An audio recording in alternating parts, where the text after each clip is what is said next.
We live in a world where immigration is currently gaining a lot of attention. A lot of people are wanting to move to different countries for so many reasons. And I happen to be one of those people that left my home country. And I want to really talk about the dark sides of living abroad. For my case, living in Canada.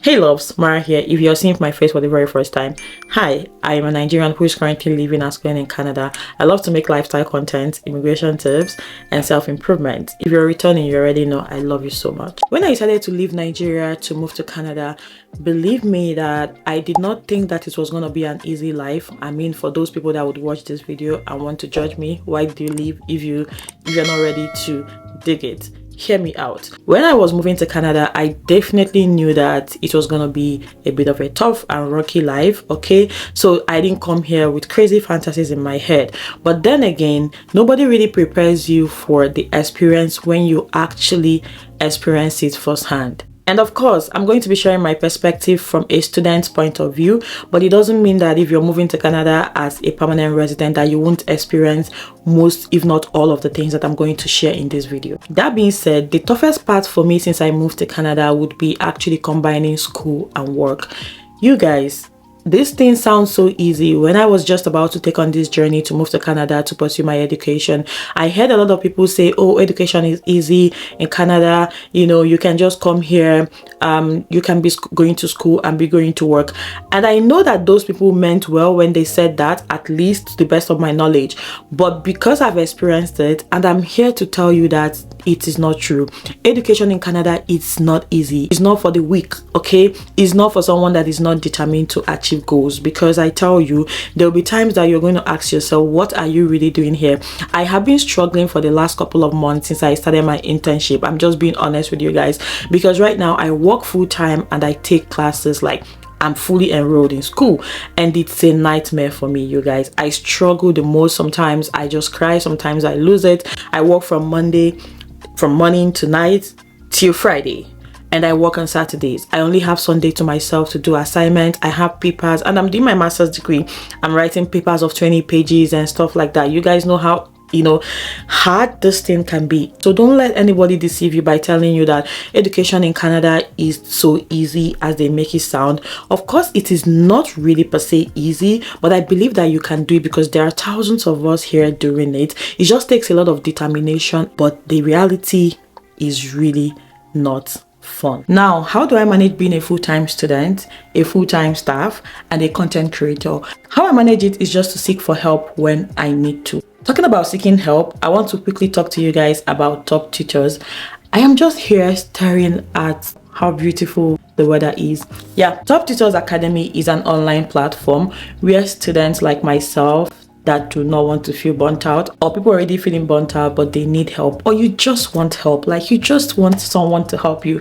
It's a platform where you can seek help. Toptutor Academy helps students to write their assignments, essay, even down to business proposal, case study analysis, literature review, resume and CV writing, proofreading, editing, and so many academic support that you would need as a student. With Toptutors, grade A for your assignments and your academic work is guaranteed. With 24/7 support, they provide you with all the assistance that you need in getting your assignments done and turning them in due time. Plagiarism is a very big thing in Canada if you're schooling here. And with Toptutors, you are guaranteed that your paper is authentic and unique. All you need to do is just to send in your assignment, get a quote, negotiate your assignment, you get a writer to write the assignment for you, then you receive your assignment, and then you can make payments. How cool. That is not all. Your first assignment with Toptutors Academy is absolutely free. So what are you waiting for? Click the link in my description box to get your first assignment submitted and done for you. So by seeking help when I need it is one way that I get to cope with the pressure that comes with working full-time and going to school. Honestly, there are times that you're going to need the help, and my plug to you is Toptutor Academy because they would deliver beyond your expectation. How far? No, I don't. One of the most common speculations about living abroad is that there are jobs abroad. I laugh. And now, talking about Canada, Honestly, guys, let no man fool you, okay? Listen to me. Let nobody lie to you, okay? Don't get me wrong. There are jobs, but also how accessible are these jobs? Okay, it's not the easiest thing to get jobs, especially when you are a student, because I've talked about some of those things in a video. I'm going to link that video here or here. Employers sometimes tend not to trust them, because not per se that they don't trust you, but sometimes they assume that your education should be your priority, right? And if your education is your priority, how are you going to take their businesses serious? How are you going to take the company serious? So sometimes you find that students do a lot of menial jobs to survive. Even when you're an international student, of course, landing your first job in Canada will not be the easiest thing. You know why? Because these people pay a lot of emphasis on what they call the Canadian experience. So it is not the easiest. When I hear people talk about, oh, getting a job abroad is easy, move abroad, get a job. When you're coming here, please don't just prepare by packing your food stuff, packing your clothes. Boost up your CV. Prepare and dust up your CV. Seek for ideas. Look for resources that can help you create your CV to look like the Canadian CV, what the Canadian employers are looking for. That is going to give you an edge. Don't just come and start training your CV into so many organizations. And you might be wondering why you're not getting callbacks. It might just be because your CV does not just look good. This is not to discourage you anyway, because at the end of the day, you're going to find a job. And once you get your footing in Canada, you're going to be glad that you did. But trust me, the beginning phase and that job hunting phase is not fun. Talking about not being able to find jobs early in Canada, moving abroad costs money. I know that you probably know that it costs money, but it costs a lot of money. And imagine you move abroad and you move to somewhere like Canada and you're not able to get a job in your first 3 months or plus.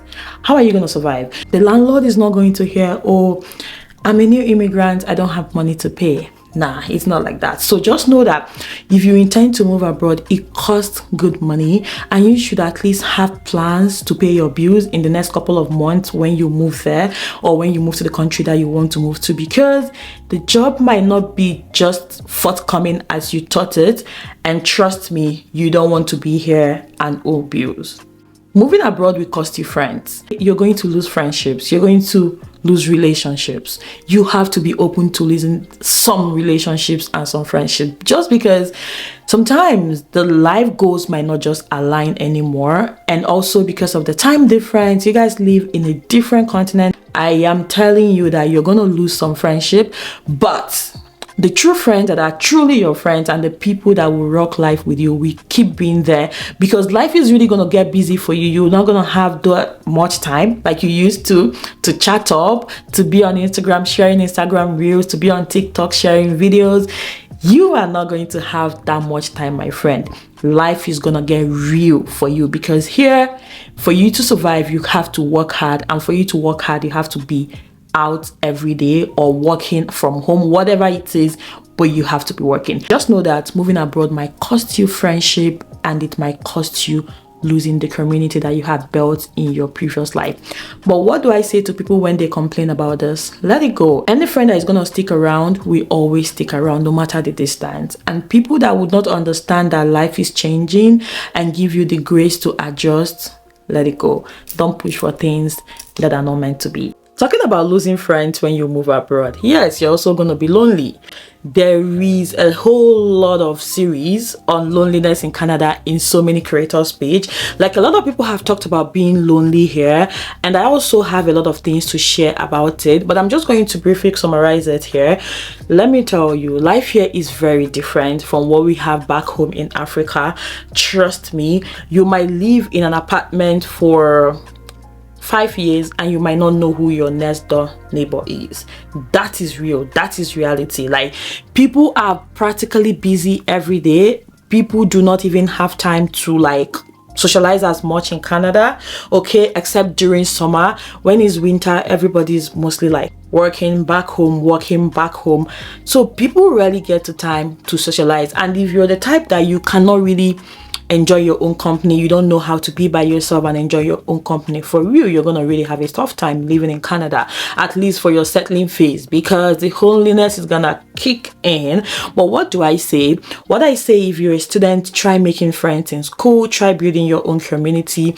And the good thing is that Canadians are also very friendly. They might not be friendly to wanting to push relationship with you outside where they've met you, but they are going to be nice to you where, you know, when you meet them. And Nigerians here are also, and Africans here are also open to building relationship and friendship, because people have this experience in common. So when they see people, they also want to connect. So just be open to meeting people, be open to having conversations with people. If you're a student, if you're a permanent resident, so many public offices where you walk into, you're definitely going to be seeing a lot of black people. There are lots of black people in Canada right now, so you don't have any issue when it comes to meeting people. But just know that you have to be open to making friends with people for you to have a community of people that you can fall back to when you are lonely. But again, the most important part would be for you to enjoy your own company, because I tell you, most of the time you're gonna be alone. Come close, let me tell you. You're gonna miss your home food. I am someone that like my native food and all of that, but since I came here, those things, I haven't had them. And no matter how I try to make them, they just don't taste the same. No matter how I try to go to the African stores, they just don't taste the same. So it is a real struggle. Sometimes I miss this, I want to eat it. And if you're an OG here, you know that my favorite food is abacha, what we call African salad in Nigeria. I haven't had a good prepared or good made abacha since I moved here. This is a really dark, sad part of living abroad, because imagine if you're not gonna live here and you're not gonna travel back in the next 5 years. You're just gonna stay without enjoying those meals. It's crazy. The last but not the least on my list would be language. You know, we could go on and on this topic, because there are so many sides to living here that people don't really see in the surface when they want to move till they have actually moved. One part of it is language. Honestly, when I came to Canada, language was one of the things that I struggled with the most, especially because I came as a student. So having to go to class, I had instructors that were Chinese and white. I didn't particularly struggle the most with my my white instructors, but I struggled a bit with my Chinese instructors. And this is by no way me trying to put any accent down. No, I also have mine. When I speak, sometimes people are like, huh? Like, you know what I mean? So in class, I would struggle to understand my Asian instructors, right? It's basic. Like, I would struggle. I was literally like crying because I didn't understand the course. I didn't understand the everything the lecturer was teaching. Literally didn't make sense to me. If not for the help I got from some of my classmates, I don't even know how I would have passed that class, because each day I went there and sat down, I literally maybe picked 1 or 2 words out of everything. But this language thing also gets better. It just gets good. You just improve over time. The more you stay here, the more you hear those people talk, the more you get familiar with the words, the way they pronounce their words. And before you know it, you know, you begin to also kind of like understand. You won't really struggle. I remember bumping into this particular instructor that I struggled with. I remember bumping into him after like 2 semesters, and I could have a decent conversation with him without me struggling to understand him. So I think it gets better with time for sure. I hope this video is useful to you and you took something out of this video. This is not by any way trying to discourage anybody. This is me trying to share something that I wish I watched before I even moved to Canada, especially from the lenses of a student. If you're coming to Canada as a student, trust me, you might struggle a bit, but it just gets better over time. People have left comments on my videos saying, oh, you make Canada look so easy. Are you sure you're a student in Canada? Yes, I am a student in Canada. It's just getting better. If you go back and watch my previous videos when I just moved here, I look like a shadow of myself. And you look at me now, you see that it looks like I'm getting a lot of stability. So as time passes by, as you continue to live here, as you continue to navigate here and build your community and meet people, life literally begins to make more sense for you, okay? So do not be discouraged if you want to move here. I am going to make a part 2 of this video where I'm going to talk to you guys about the benefits, the beautiful sides of living in Canada. Until then, I'll see you guys in my next video. Bye.